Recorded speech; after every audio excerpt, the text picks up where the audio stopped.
What is going on, everyone? Welcome to this week's Pardon the Disruption. I can guarantee you that you're going to enjoy this show. We've gotten a little rowdy before the start, and I see that we're continuing it. I am your host, Matthew Potter.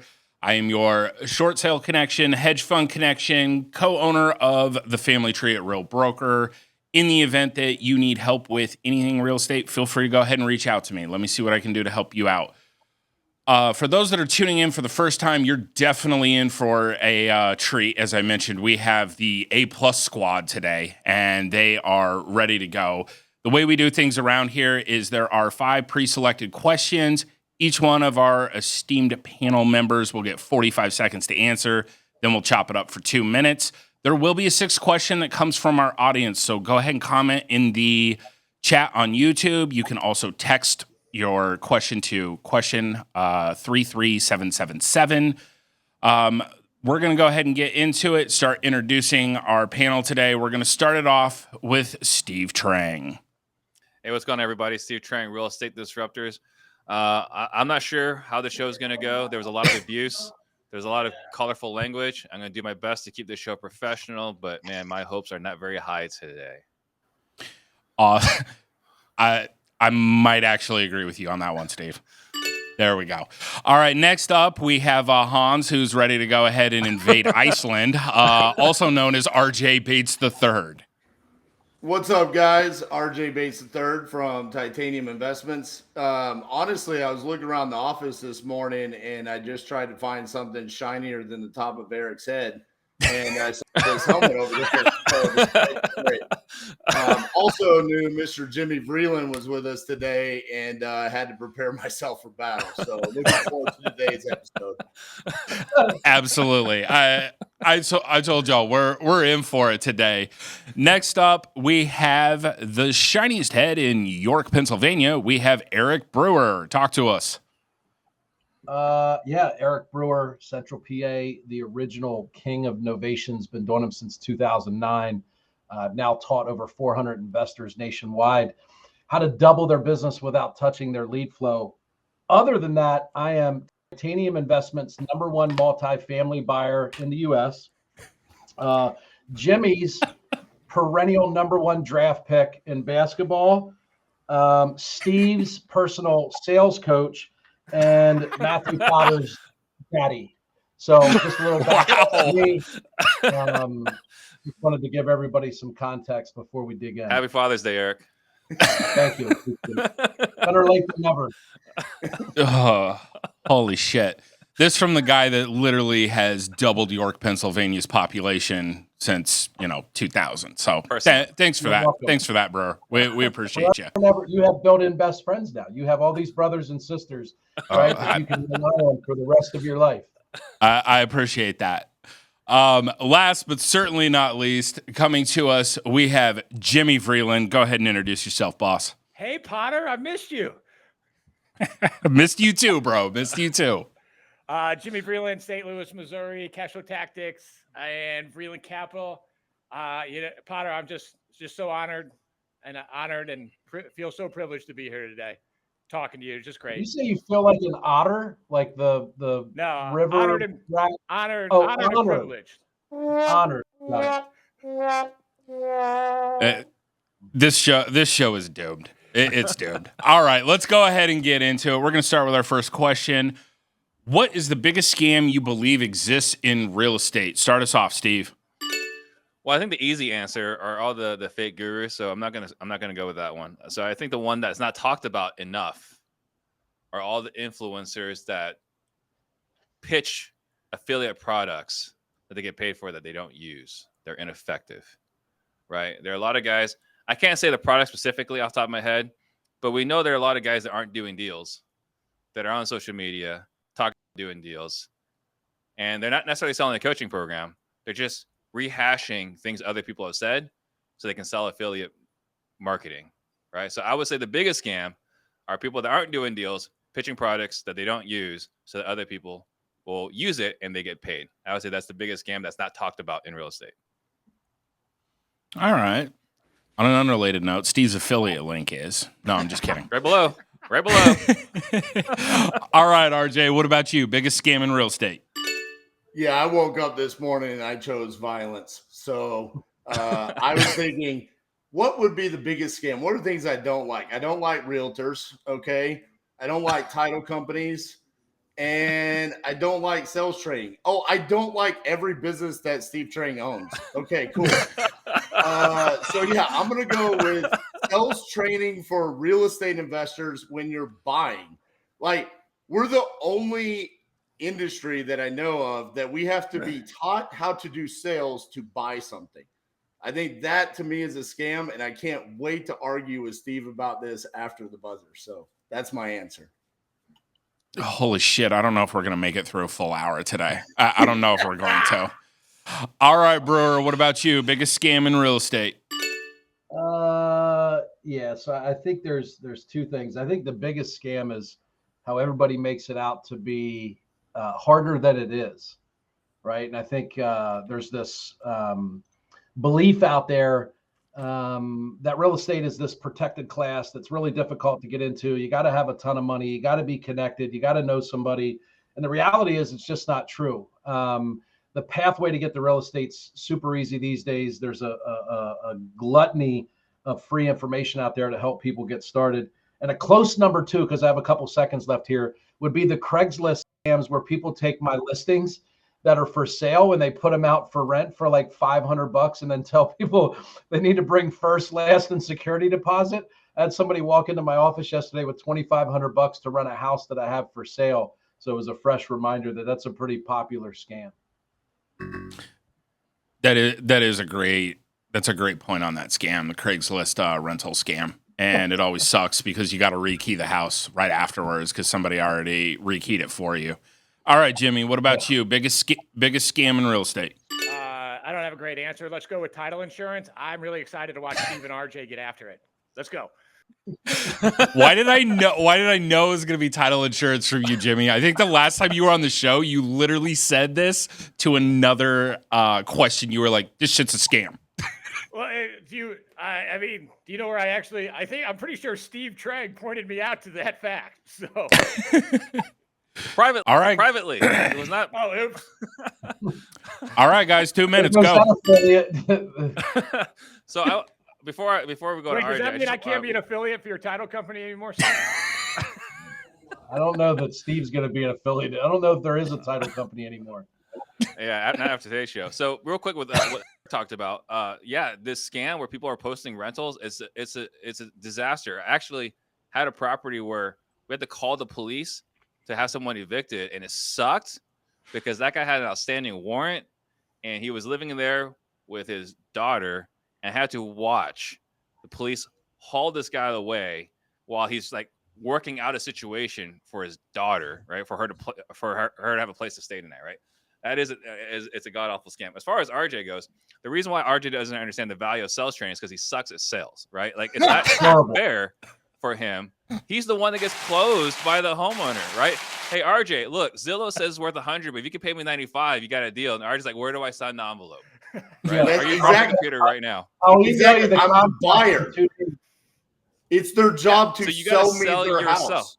You've got to sell you, right? So when you're going to an appointment, you're not selling them on getting a good deal per se. You're selling them on selling a good deal to you versus Jimmy, Eric, Matt, or myself, right? You've got to position yourself. You got to build trust, but you won't understand it because you don't know how to sell. No. So what do you want? He's got the skills of a PC. His negotiating skills would make a great transaction coordinator. Like, like I'm going to send you an addendum. I'm going to send you a contract. You'll sign it. I'll sign it, and I'll get my team out there. Sound good? Like that's literally. I've seen. Hi, this is RJ. Okay, I'll send you the contract for your asking price. It's every video. Yeah, exactly. That's marketing. That's not sales. Right. Yeah, you're right, because I'm not selling the house. Your people go direct to buyer. Like we talked about direct to seller agent outreach. The best way to get the most money for your house is RJ outreach. That's I'm going to teach a course on how to sellers to get the most for their house, and it's cold calling RJ. It's amazing. I don't tell anybody else. No, there's no. So when I'm talking to a homeowner, they're like, well, Zillow says my house is worth 400,000. I was like, you're trying to get as much money as possible. Like, yeah, okay. Well, I got RJ Bates, and he's willing to pay over Zillow. See, here's the thing. Yeah. While y'all are joking about this morning, while I didn't do any sales training or anything like that, magically I bought 4 houses in an hour that should at least net us around $85,000. So You meant order taking. You're and taking guess what? orders. I You took never more orders this morning. I never made an offer. You're right. That's a good job marketing. That's what that is. Yeah. That's And look, amazing. but here's the thing though, right? I don't, as much as I want to beat you up on the sales component, you're doing a phenomenal job in marketing, right? There's no doubt about it, right? Because it's a sales and marketing business. What that tells me here is you're phenomenal at marketing, and I think that's great, right? I'm not taking anything away from that, right? As far as the marketing component, but sales is a difference on the margins you're going to get on that same deal, and it's going to be how many deals you do with that effective marketing. So, I mean, I would say you're world class at marketing, right? We see it with how many deals you're doing. I would just suggest that if you're a little bit better at sales, you would make more money. In the wind here. Going a little long explanation there, Steve. You could have done that half the time. Yes, please. I apologize. Thank you, sales coach. Thank you. It's always great to hear from the top of Brewer's head. Look, on that one, just because the energy just came out of the gate swinging, RJ, you're going to get the point on that one. Jimmy, I'm going to need more than 6 words for an answer on the next question. I really wanted to see that exchange. I know you did, and trust me, we appreciate you sacrificing your 30 seconds so that could go ahead and go down. For the record, Steve, Matt just agreed that you're the biggest scam in all of real estate. Matt did not agree with that part of it. So RJ also needs to work on active listening. Agreed. All right, next up, we're going to take it to football next. All right, the Chiefs unveiled their Super Bowl rings, and Mahomes and Kelsey helped design them. Would you let your key employees design something important in your business? Start us off, RJ. Yeah, absolutely. I mean, I think this is an awesome move by the Kansas City Chiefs. They're 2 superstars that have helped build the foundation of this franchise and brought them multiple championships. Why not let them be a part of something that is the reward for bringing the championships to the franchise? I think it's a great move. And for us as business owners, especially when it comes to the morale boost of, hey, we're rewarding you, why not let them be a part of that vision? Allow them to kind of explore that side of themselves instead of just being a quote unquote employee, being a part of creating that culture inside of your organization. I think this is an amazing move and something that businesses should try to mirror. There we go. We heard it first from everybody's favorite Care Bear, RJ. All right, Brewer, focus, front of class. Yeah, I would say 100%, right? Like, here's the thing. I hear business owners all the time, complain about, I wish I could get people to act as an owner. I want them to take ownership. I want them to be accountable, but we very seldom treat them like owners, right? So we want them to take ownership responsibility, but often as leaders, we fail to give them ownership benefits. So this is a class move by a classy organization, allowing 2 of their very visible vocal leaders to make ownership style decisions, right? And I think what it does is it now creates an even stronger team cohesiveness. And it's going to continue, I think, the path of what we've seen with that Chiefs organization, and they will probably run it back this year. Wow, bold prediction. There you go. Let's see what Vegas has to say about it. All right, Brewer. All right, Jimmy, what are your thoughts on this? Absolutely. This is, Jocko Willink talks about this in extreme ownership. If you want people to take ownership, you have to give them, if they're the boots on the ground people, you got to allow them to design and you got to allow them to create. So like my dream business is that I come in set intent, but how we tactically execute on, like I always love it when my team members take ownership of that and design it, and go Chiefs. It was a great move.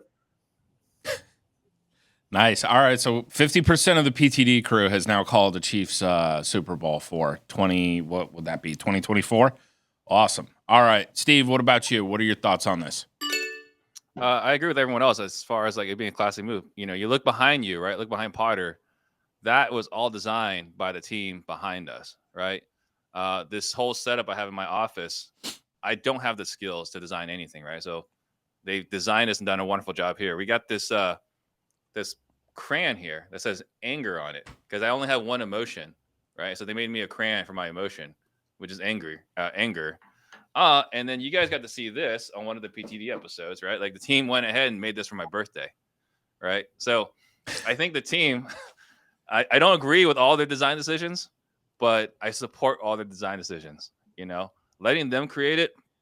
We hire the people to do what they're good at, and we get out of their ways. And then you see that behind me. Jeez. All right. So yes, we design. We hire the best people, and we support them in doing the work. Because otherwise, if we're gonna have to be involved in all decisions, nothing will ever get done. Shout out to the media team. Never fails. Yeah. Shout out Shout out Fran. to the Get Rich or Die Trying shirt that I sleep with every Wednesday night in preparation of PTD.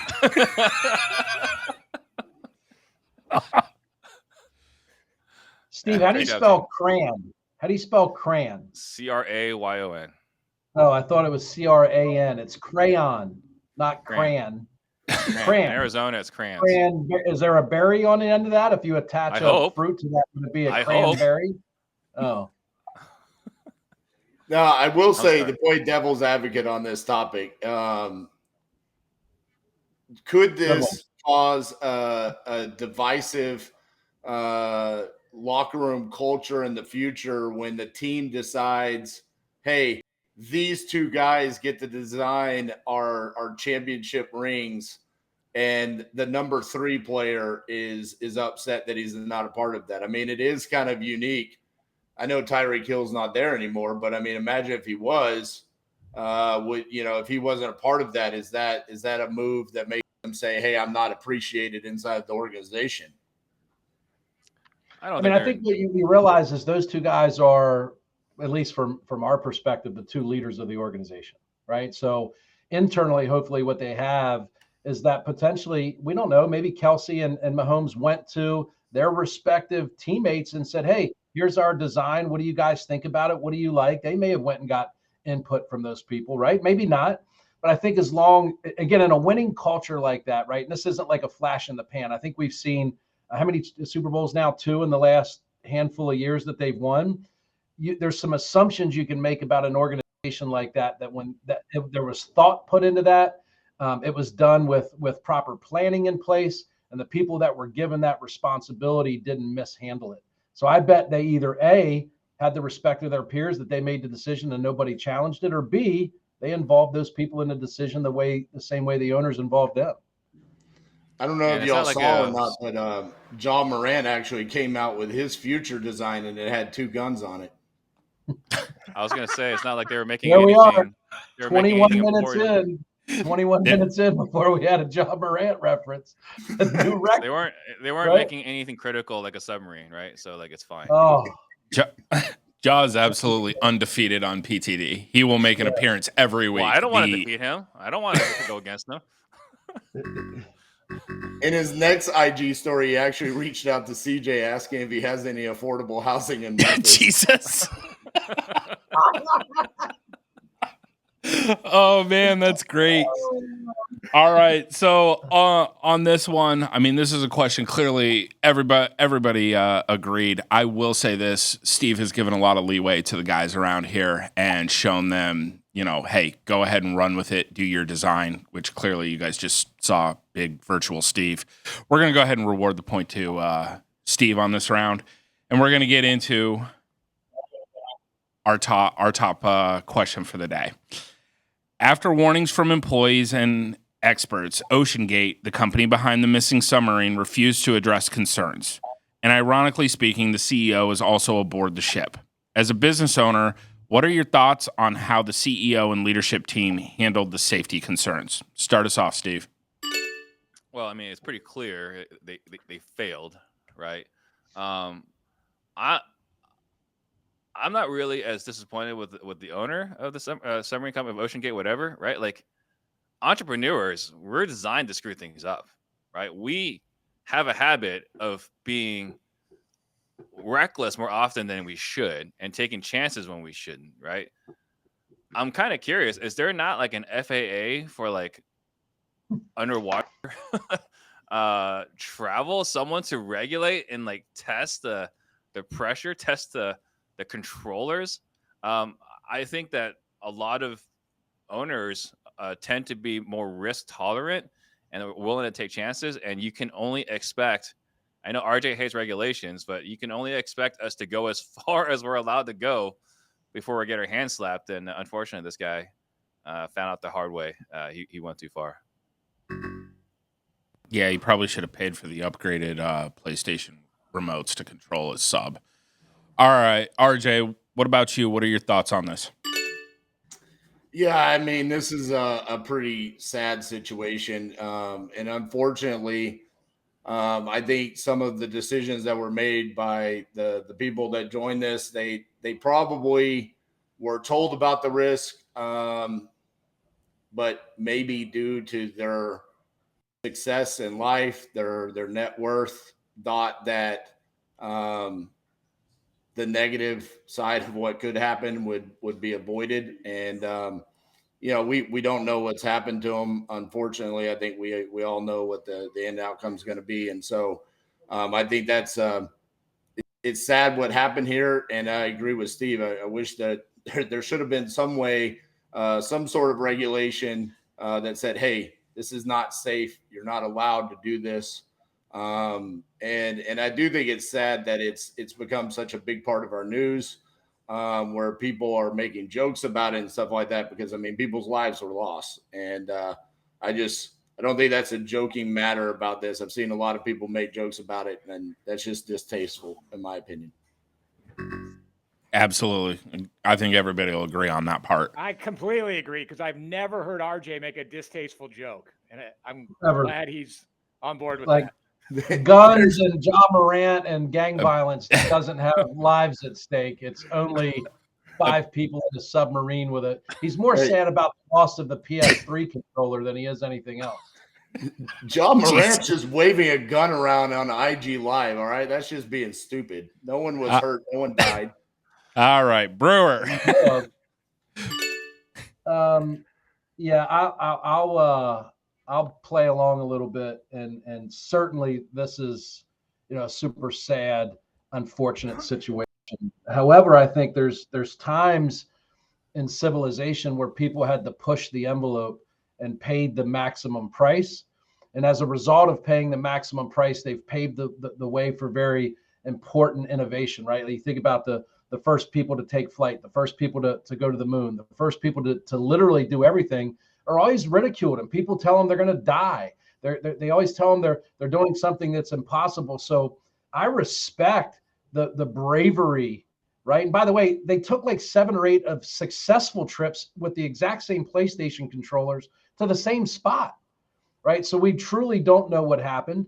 And I think there's always going to be naysayers when you push the envelope, right? That are going to tell you you're crazy. And this is an instance where it's easy to look back and say they should have done something differently. And it's hard to argue when it ends so sadly. But I think that's sort of the nature of the beast of being a trailblazer. Nice other side of the coin there, bro. Well, I appreciate you bringing that to light. All right, Jimmy, what do you got? Yeah, my initial thought was, like, just to get this thing insured, like, it's not like these guys are cowboys just taking people underwater, like, not concerned about safety. I'm sure there's a well-trained submarine captain who has a pre-flight checklist, like, and I'm sure there's a process to go underwater. I'm sure they did everything they were supposed to be doing, and some type of black swan event happened that they didn't anticipate.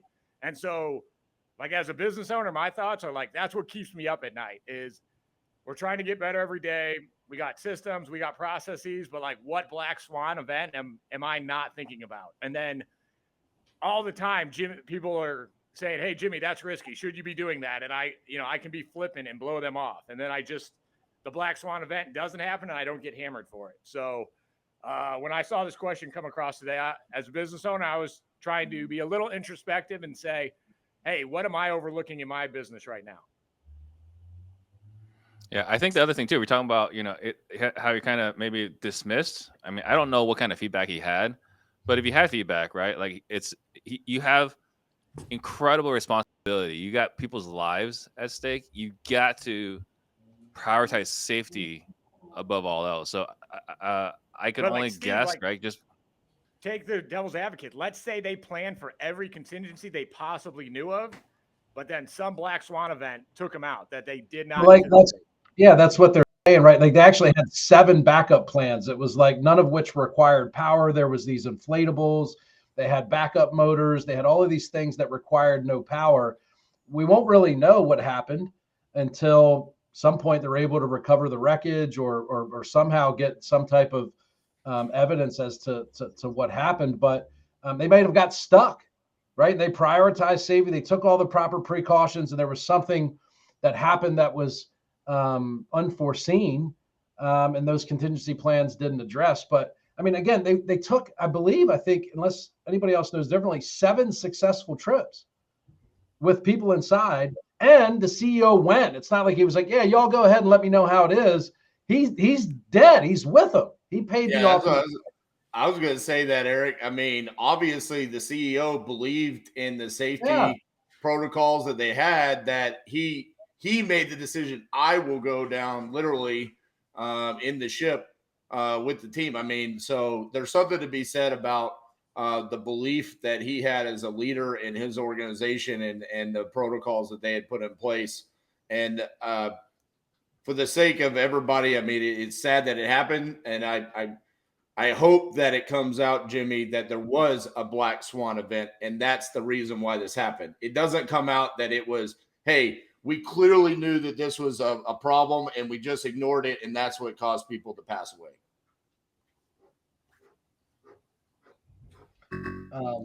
By the way, side note, not sure I'll ever go out beyond 6 foot of water again, right? You got the Titanic and literally a bulletproof submarine, both that ended tragically. Let's just stay on shore.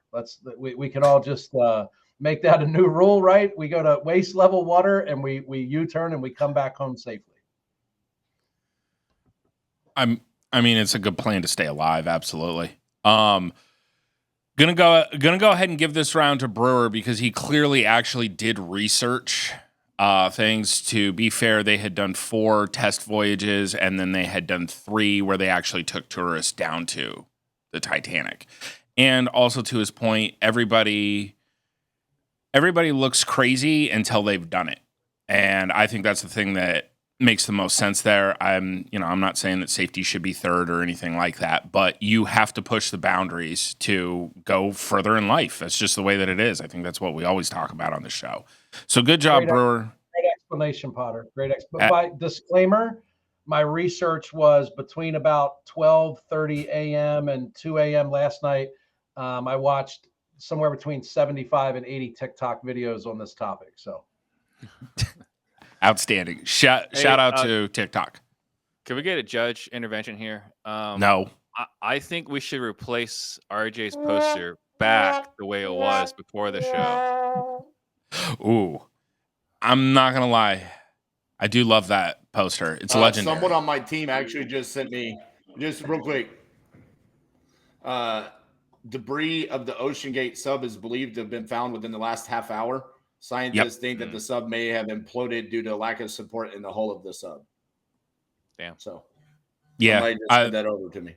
I had read on the way in that it looked like the Coast Guard had found debris near the Titanic site. So, it's unfortunate. Thoughts and prayers to everybody involved in that situation. Next up, everybody's favorite topic: attorneys. Closing attorneys. Do they promote and protect their clients' best interests? Go ahead and start us off, Brewer. Yes, closing attorneys do. I think there's a lot of conversation around this with title insurance. Title insurance probably is the largest scam in real estate, but I do think there's an extremely high value to having a closing attorney involved, right? It's the interpretation of the title report that actually carries the value, which is probably worth a few $100s. There's no way they should be charging thousands of dollars for title insurance for it to be reissued over and over and over and over. But there's a lot of moving parts to real estate contracts. And some of that interpretation needs to be handled by a legal professional, right? Whether it's a description, a gap in a closure somewhere with the deed and the plotting, or maybe, some type of zoning issue. Or listen, a lot of times we sign up for some of these bigger deals for institutional financing that has clauses in it that me as an investor, I'm moving 1,000 miles an hour. I'm not slowing down to read the fine print about an adjustable rate or a clause in there that they can call the note. I think, a closing attorney, particularly for real estate investors, is extremely valuable. It's the title insurance that they issue and the premiums that they charge that I have a big problem with. We'll give you partial credit on that one. I feel like that could have been a little better. Probably enough to win with this group. So yeah, I mean, you got 2 minutes to get it right afterwards. All right, Jimmy, what about you? Not title insurance, closing attorneys. How are we feeling? Is this a state by state thing? Yes. I have to recuse myself the question. I've never used one. We don't need them in Missouri. I have no idea. I'm assuming if it's a big transaction, sure, they're valuable. That's the most Jimmy damn answer I've ever heard in my entire life. Turns out my partial credit's holding up so far, baby. Shit. Well, hey, here, you know what? I'll give you the influence answer, and I'll give you the influencer affiliate answer. So something I have no experience with, something I have no idea what they do. I'll give you both sides of the coin too. Oh my God, these title insurance people, these title lawyers, they're the greatest. And my affiliate link to use the one I use and trust is right here. Or there we go. I have no knowledge, but they're the worst. You shouldn't even trust this. And then somebody takes that advice and goes and completely messes up a transaction. So there's my influencer answer. Outstanding. Everybody make sure to use Jimmy on the affiliate link, code JimmyV. All right, next up, Steve, what about you? Closing attorneys. You know how you have the friend who is like absolutely wrong about everything, and you try to explain how they're wrong, and then in the end, you're just like, all right, I believe that you believe that. Right? Like, that's just kind of how you resolve that argument. I feel like attorneys believe that they are protecting the client's interests, but they're not, right? They're putting themselves in the way, oftentimes, of helping their client. So there's a reason why they're known as deal killers, is because they gunk up the whole process and make it way more difficult and complicated for absolutely no reason.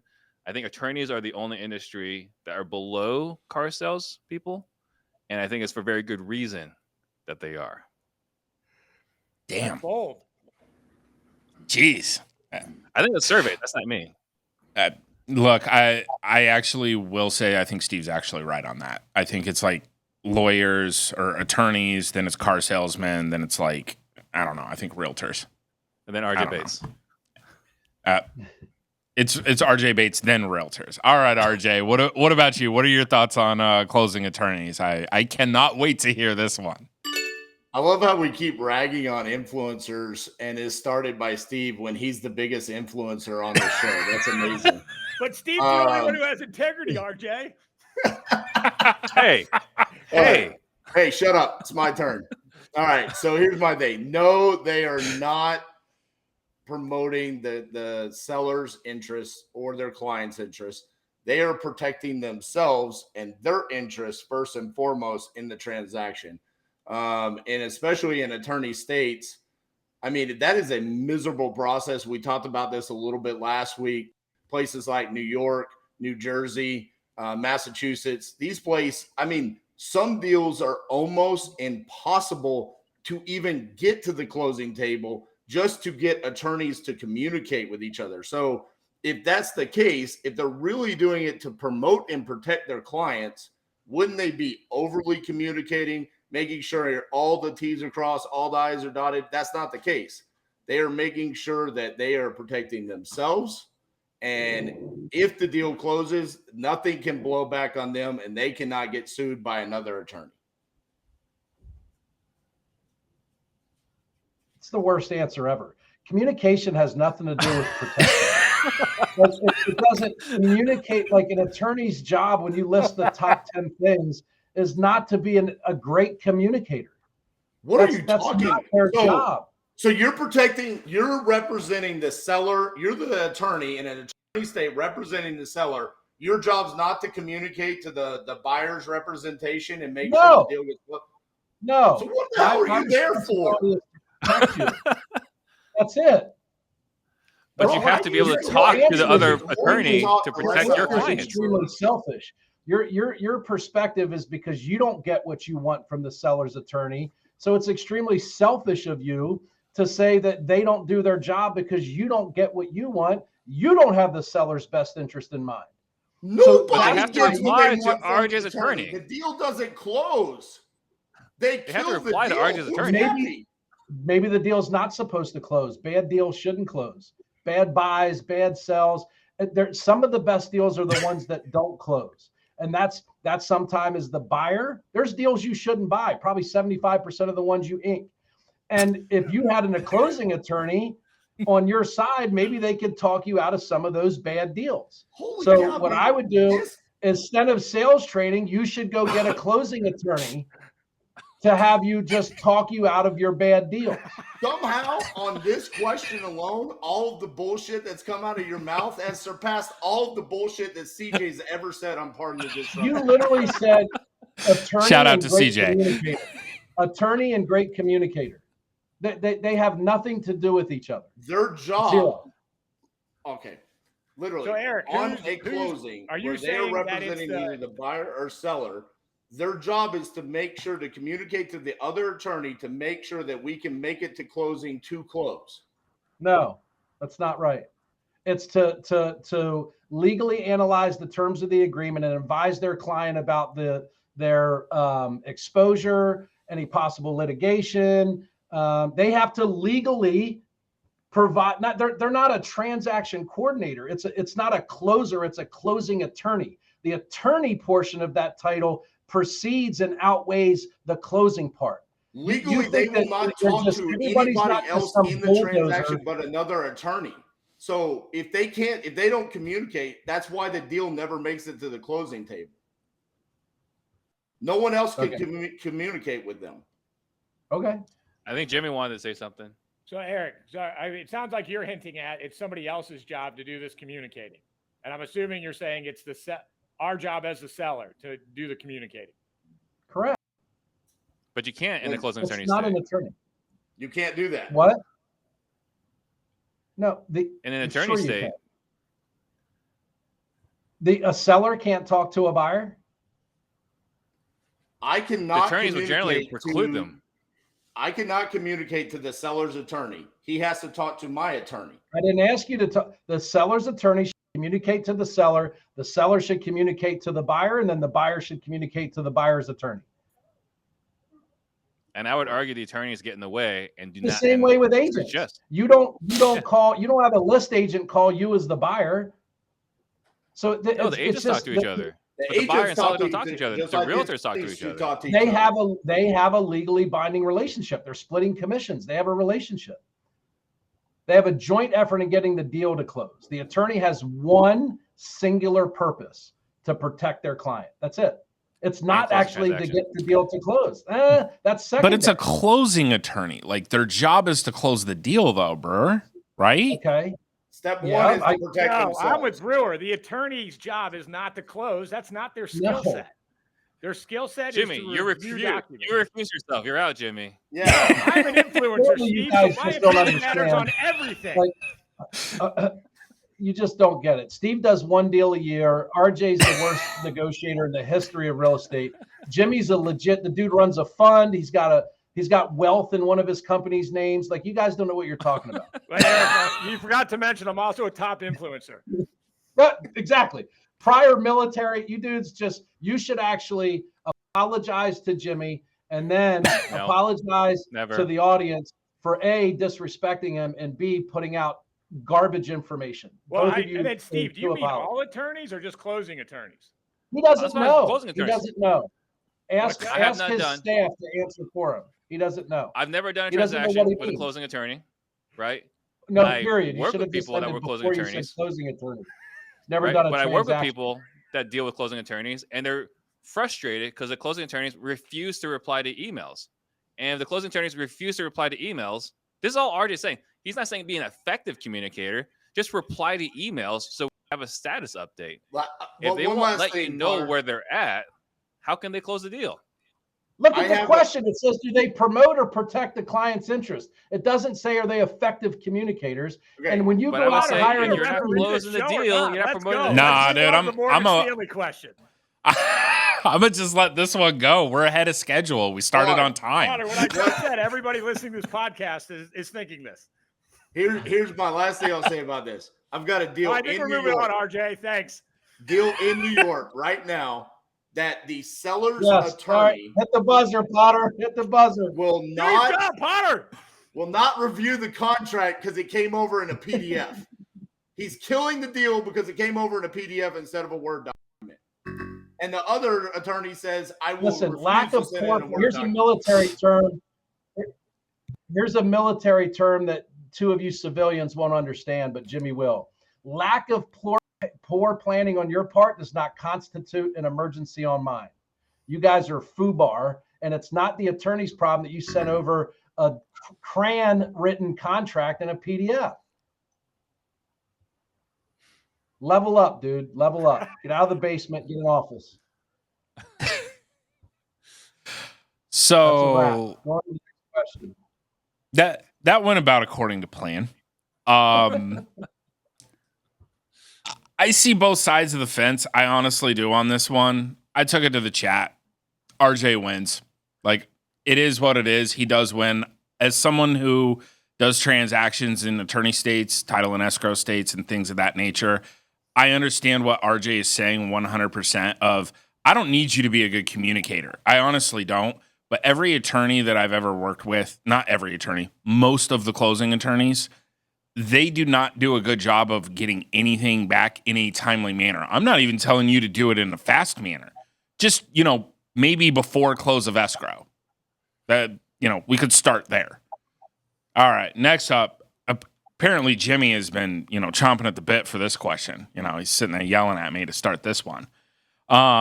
Oh, sorry, I just woke up again because the last 2 to 5 minutes has been me asleep. My bad. What are we doing?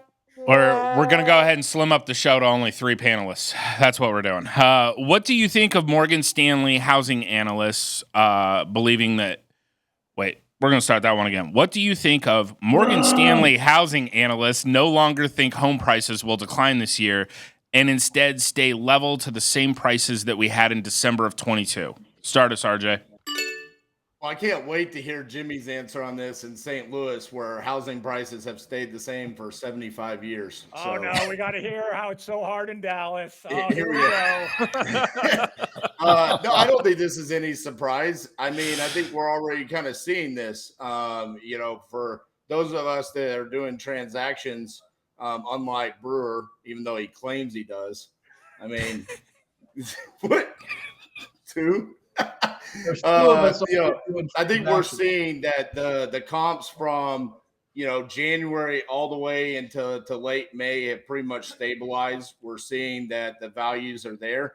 I'm glad to see that they're saying it's going to stay that way for the rest of the year because the market, the values have been a consistent topic here on PTD where we've tried to predict what's going to happen in the future.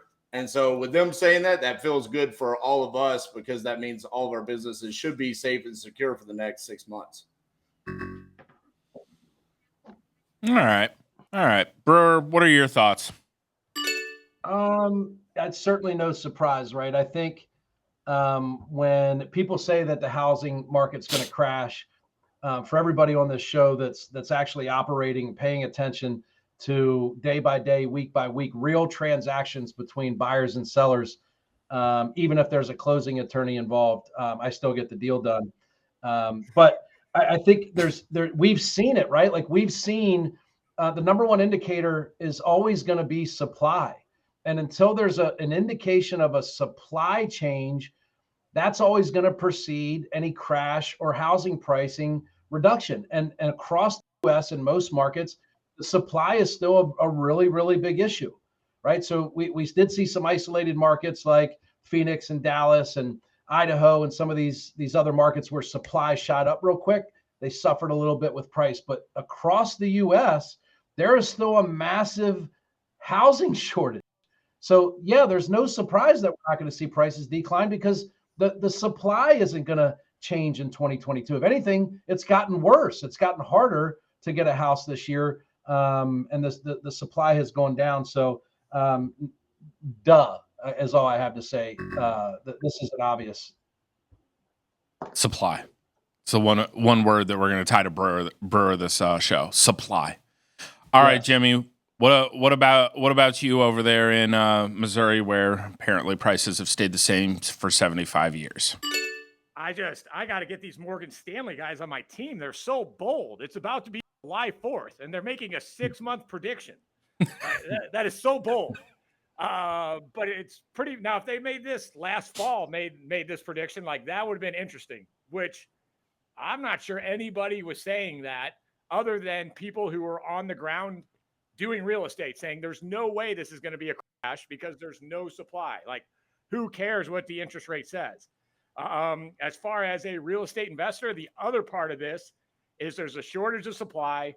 In St. Louis, prices are actually up 7% from this time last year. You got a shortage of supply, prices are up, and rents are continuing to skyrocket. So, like, everybody's been bagging on real estate as an investment vehicle, and it's like it's the tried and true thing that continues to work.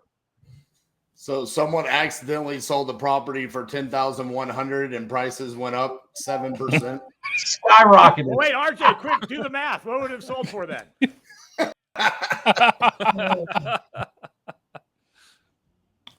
All right. Not exactly a bad answer there, Jimmy. To be fair though, a little research on this. Morgan Stanley actually predicted back in the fall, which would have been before December pricing, but back in the fall, they had said that we were headed for an 18% reduction year over year. So I mean, I got to get these guys on my team.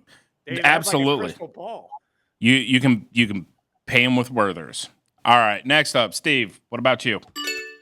I would say I am surprised it took them this long to come to this conclusion. We've seen an appreciation in the Phoenix market month over month, I believe since February, right? So Phoenix led the downfall and or one of the leaders in the downfall, and we've been appreciating consistently month after month. So the fact that it took them until near the end of June to make this bold prediction, I would say I'm really just more surprised it took them this long, because what they said is it's so obvious. It's like this isn't even newsworthy. I would say it's not even relevant. I think we've already came to this conclusion 2-3 months ago, if not earlier. And then, Steve, how far did Phoenix drop, and then what's it up now? I think we dropped all in all about 20% from the peak. And now I want to say we're up like 5 or 6% from the beginning of the year, approximately. Wait, any idea what you're down from the trough? And when would you say it bottomed at? Bottom? You mean like what? Like when exactly did it bottom? Yeah. It was December of last year. We had like 6 days where it was a buyer's market in Phoenix. Right? 6 days. I mean, Potter can attest. He's more active on the realtor side than I am. Isn't that clearly? Yeah. Well, obviously, I do more experience as a realtor than I am on this panel. Absolutely, so, closing deals with attorneys over here. That's just what I do. I mean, like last fall, what was terrifying me is that it was like whatever happens to Phoenix happens to the rest of the country 6 to 9 months later, and then, it does. That we did not see that in the rest of the country. The last time we were on Pardon the Disruption was like 6 months ago, when we were right in the middle of that. I'm pretty sure your answer about are you worried about us being in a recession was fuck no, I'm in St. Louis. Yes. And you just stopped talking. Like that was your whole answer. No, it was a very sophisticated economic answer about revolving around supply, revolving around the Federal Reserve. Like That was like on Old School when Frank the Tank says something articulate. Frank the Tank. I think we're gonna have to just refer to Jimmy as Frank the Tank from now on. No, real talk though. In Arizona, yes, it was. It was December of last year. There were a lot of deals that could be had. There was stuff that was listed on the market at $390. We were able to end up acquiring those at like $310, $315. There's still those deals, but they're few and far Potter between. single-handedly ruined the market. Did that require any sales skills, Potter, or was that since you were buying? Was it Actually, just like funny you bring up that example, Potter? I just acquired a deal in El Mirage for $300 and sold it for $315, and now he's selling it for $400. So thank you for bringing up that example, because some of us with sales skills still do that. So to improve your sales skills, you should have sent that to me. The guy 85 grand equity. I was gonna say you should have sent that to me. I would have just sold it off to the hedge fund that's buying here, and voila, dude, you probably got $50K pop right there. Require sales skills on his part. I'm gonna need Cassie's number because clearly that's who I need to communicate with. He's a TC, the transaction coordinator. Both of y'all have access to all of my deals. All right. That was a great round. I appreciate everyone's insight. There were some bold predictions about supply there. We're gonna go ahead and go with everybody was so well thought out there. We're gonna go ahead and throw Jimmy V in the mix. I do appreciate Jimmy V trying to get the Morgan Stanley guys on board. Feel free to reach out to him. Use affiliate code Morgan Stanley Jimmy V the Lou. That's the real spot on my team I think I'm missing is a Morgan Stanley analyst. Like, I got to get that. God, please no. Absolutely not. We cannot have Morgan Stanley partnering with Jimmy on this. We can't. Crush. Class up the joint. Class up the joint. Can you imagine that board meeting where you have the people from Morgan Stanley diving into deep analytics and then Jimmy Vreeland? And then Jimmy being like, I don't give a shit. Yeah. Is it going to make us money or not? Interest rates are 7%. Bye. Yeah. That would be awesome. All right. We got question number 6 coming in here. With summer heating up, what new initiative are you taking up? Go ahead and start us off, Jimmy. Oh, dude. Got to think on your toes, man. We're doing our first meetup next Thursday. So big networking. Hey, you're invited, RJ. You should come check out St. Louis. But we're doing our first meetup for networking with wholesalers, buyers, investors, things of that nature, inspired from all the CG meetups. If Brewer's there, it's a hard pass. Make sure you wear your Viking helmet when you go to St. Louis, the nation's #1 most dangerous city. You will need your Kevlar helmet equipped with horn. Jesus. All right, Steve, what about you? What new initiative are you taking up? We haven't launched this initiative. We're still evaluating it. But, Eric actually had a good idea a couple of episodes ago about agent outreach, RJ's favorite topic. And we're considering executing it. So I'm still figuring out whether it makes sense or not, whether we want to allocate the resources to rebuilding a realtor team. But it's possible our summer initiative might involve Eric's one good idea on this show that we've had. It's about time after, 59 episodes that Brewer came through, with something from the think tank. All right, RJ, what about you? What new initiative are you going to be taking up this summer? Well, in the tune of Steve, I'm going to say the one good thing I've ever seen Eric Brewer do, I'm going to try to replicate. Eric is the best gift giver I've ever seen. And he does it in a very thoughtful and timely manner. And I feel like I need to do a better job of recognizing people that have made an impact on my life. So an initiative for me that I'm going to be doing is similar in nature what Eric does. Giving out timely gifts surprising them, making an impact on their life, just strengthening that relationship. So actually, it's in the mail as of today. Eric will be receiving my first gift that I'm giving out, and I've sent him a tree because I want him to remember to be consistent as a tree. Jesus. Or tree. I'll anxiously be awaiting. Wow. You said thoughtful. You said thoughtful. Man, thoughtful indeed. All right, Brewer, what about you? What new initiative are you taking up? I can't help but address it was I think a moment I'll look back on for years to come, to actually get some encouraging positive words from RJ. So I don't want to let that moment escape us all without recognizing it. Yeah, that was nice of you to say, and I'm glad that I was able to have an impact on you. Giving gifts is awesome, man. It's super cool to see the people receive it, and selfishly you'll feel good about it, right? So everybody wins. It's something I really enjoy, and I get a lot out of it. I think for me this summer, I am taking bold action. I was inspired by a keynote that I saw a few months ago, and he said 10x is easier than 2x. And I think I've been walking around most of my life thinking about how to double down, right? It's literally part of like our language. We say it all the time. Let's double down on this. Let's double down on that. Yesterday, inside of our company's quarterly strategic meeting, I challenged myself and everybody else to think 10 times, 10x.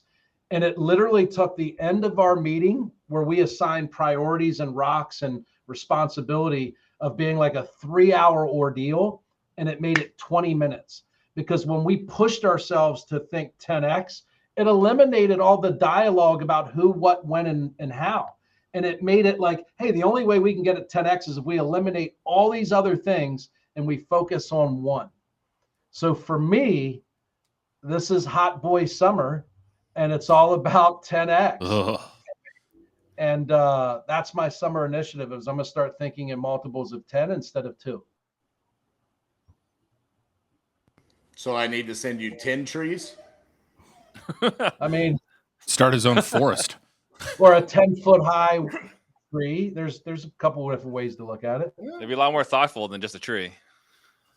I tried to think of giving a gift to Steve, but really couldn't figure out anything that he's ever done. You couldn't find any personalities on Amazon. There was no personalities on Amazon. Oh, how do I walk? Just do I just walk off the show? Like, what do I do? I would, yes.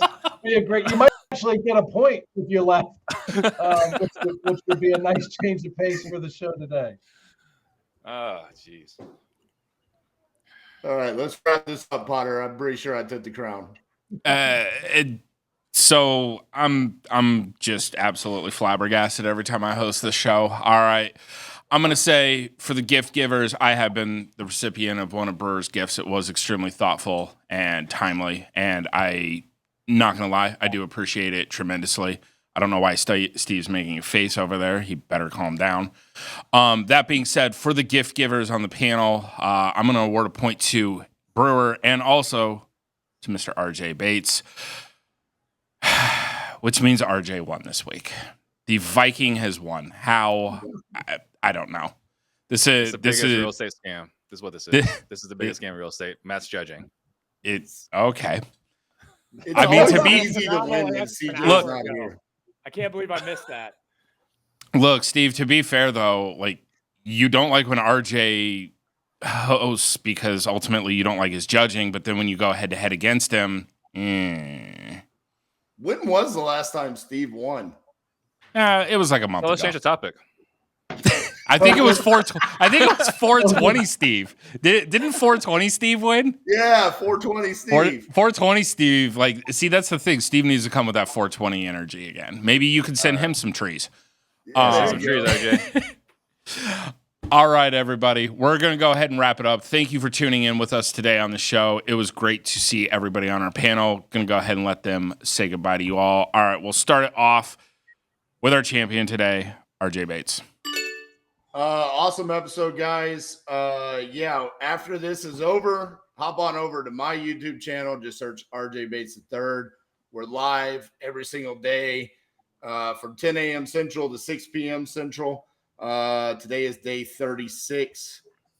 We have sent 129 contracts, 85 have been signed, and we've sold 33 of those so far for just south of $500,000. If you want to learn how to do this business, come over there, watch how we do it, and pick up some tips. Awesome. Great work there, RJ. Next up, Brewer, say bye to the people.